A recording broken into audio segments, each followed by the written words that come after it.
Welcome. In this video, we're taking a look at the audio clip properties window. This feature was introduced in FL Studio 2025, so if you cannot access it, that is your cue to update. Updates are free after all. Audio clip properties let you make non-destructive changes to audio clip instances without any Make Unique detours. We'll explain why this is a big deal later. To open the audio clip properties, you will first need an audio clip.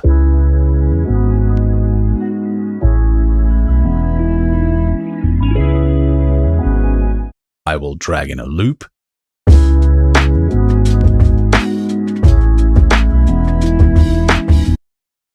Slice it a little, and now we have multiple clips to work with.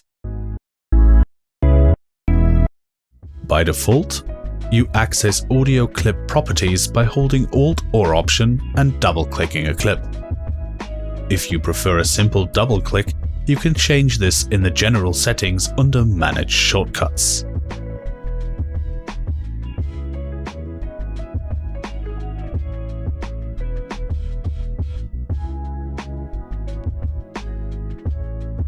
Once the window is open, you will see the available controls. Gain adjusts the clip gain.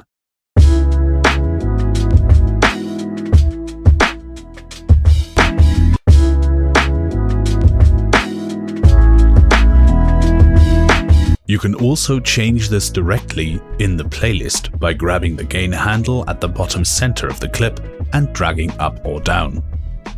Pitch and fine pitch let you offset the pitch of the clip. The pitch knob moves in semitones from -12 to +12.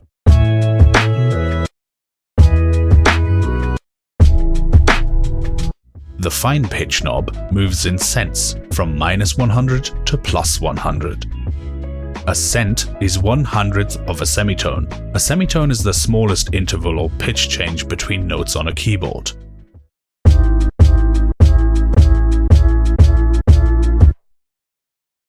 Any pitch offset you apply will appear in the clip's title bar, so you can always see it.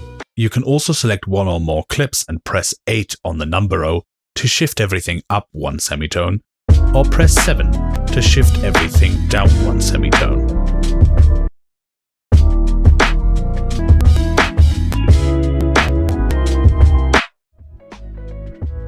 Next are the mute and reverse switches. Mute simply mutes the clip in the playlist, just like using the playlist's mute tool.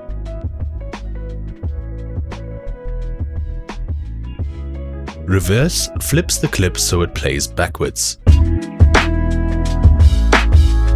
You can also select clips and press 9 on the number row to reverse them instantly. The time panel lets you adjust the clip's start time and duration by clicking and dragging on the values.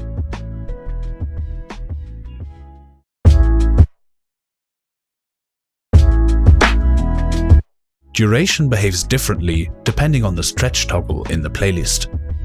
If stretch is off, the clip is resized without time stretching. If stretch is on, the clip is time stretched to match the new duration.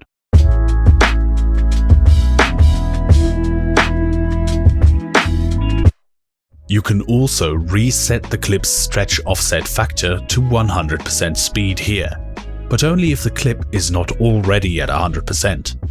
At the bottom, you can open the channel settings window. You will notice many of the same controls appear here too. Which brings us to an important question.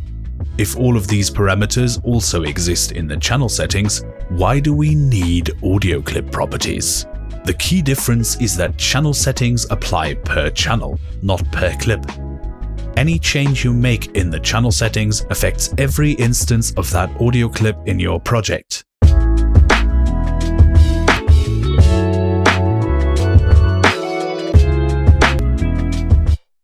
Before audio clip properties existed, if you wanted to change the pitch of just one instance, you had to use Make Unique, which created a new channel every time. Audio clip properties solve this. Any change you make here is an offset from whatever is set in the channel settings that applies only to the selected clip or clips. You can tell a clip has unique settings by the indicator in the bottom right corner. This also brings two extra benefits. First, reversing. Reversing a sample in the channel settings reverses the entire source sample without changing the clip's start and end points. That means the section you wanted to reverse might not even be inside the clip anymore.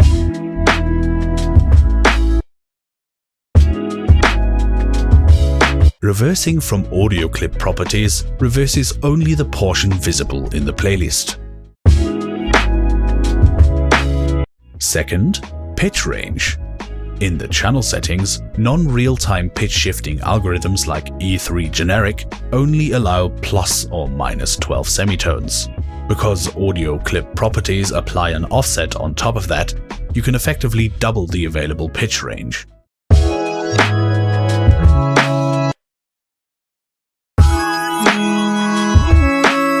And that is everything you need to know about the audio clip properties window. Check the video description for links to the demo projects used in this video and the manual page with the full list of functions. Happy music making!